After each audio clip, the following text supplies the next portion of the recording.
ரிஷபராசி அன்பர்கள்.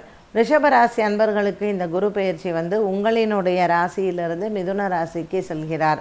2ஆம் இடத்தில் தனஸ்தானம் வாக்குஸ்தானம் ஆகிய மிதுன ராசிக்கு செல்லக்கூடிய இந்த குரு பகவானின் மாற்றம் பெரிய அளவுக்கு உங்களினுடைய பொருளாதாரத்தில் உயர்வை கொடுக்கும்.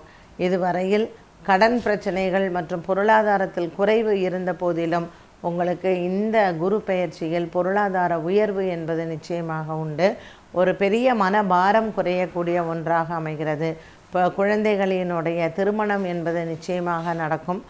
இந்த குரு பகவான் உங்களுக்கு சுப செலவை கொடுப்பார். ரோகிணி மற்றும் மிருகசீரிஷ நட்சத்திரக்காரர்களுக்கு ஒரு பெரிய முன்னேற்றமான காலமாக அமைகிறது. இவர்களுக்கு நல்ல ஒரு மன அமைதியை தரக்கூடிய ஒரு குரு பெயர்ச்சியாகவும் இருக்கும்.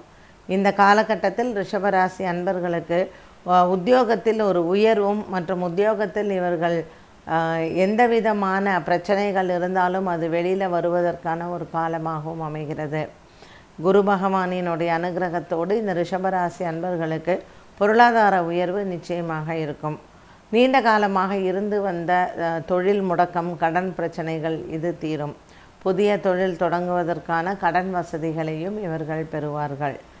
இந்த ரிஷபராசி அன்பர்களுக்கு ஒரு மனக்குறைகள் குடும்பத்திலேயோ அல்லது பிள்ளைகளிடத்திலேயோ இருந்தால் அந்த குறைகள் தீரக்கூடிய காலமாகவும் இருக்கும். ரிஷபராசி அன்பர்களுக்கு மனதிற்கு நிறைவான காலமாகவே அமைகிறது. பல ஆண்டுகளாக இருந்து வந்த மனச்சோர்வு, குடும்பத்தில் இருந்து வந்த சண்டை சச்சரவுகள் தீரும். பிள்ளைகளினுடைய நலன் நீங்கள் நினைத்தது போல் நிறைவேறும். இந்த ரிஷபராசி அன்பர்களுக்கு இந்த குரு பெயர்ச்சியில் திருச்செந்தூர் முருகனுக்கு நீங்கள் தீபமேற்றுவதும் அங்கு இருக்கக்கூடிய தட்சிணாமூர்த்திக்கு வஸ்திரம் சாத்தி அர்ச்சனை செய்வதும் ஒரு மிகப்பெரிய திருப்பத்தை கொடுக்கும். பொதுவாக குரு பெயர்ச்சி 2ஆம் இடத்திலும் 3ஆம் இடத்திலையும் வரக்கூடிய காலகட்டத்தில் இந்த ரிஷபராசி அன்பர்கள் இந்த குரு பெயர்ச்சியில் இவர்கள் நவகிரகத்தில் இருக்கக்கூடிய குரு பகவானை வணங்குவது நல்லது. அக்டோபர் மாதம் 18ஆம் தேதி முதல் டிசம்பர் மாதம் 6ஆம் தேதி வரைக்கும் குரு பகவான் கடகராசியில் சஞ்சாரம் செய்கிறார். ஆகவே இந்த கடகராசியில் சஞ்சாரம் செய்யக்கூடிய குரு பகவான் ரிஷபராசிக்காரர்களுக்கு இந்த ஐப்பசி கார்த்திகை மாதம் நற்பலன்களை கொடுக்கும். ராகு கேத்து பெயர்ச்சியினுடைய பலன்களாக இந்த ரிஷபராசிக்கு பார்த்திங்கன்னா ஒரு பெரிய மனக்குறை தீரக்கூடிய காலமாக அமைகிறது. இதுவரையில் லாபத்தில் இருந்த ராகு பகவான் இப்பொழுது 10ஆம் இடத்திற்கு சஞ்சாரம் செய்கிறார்.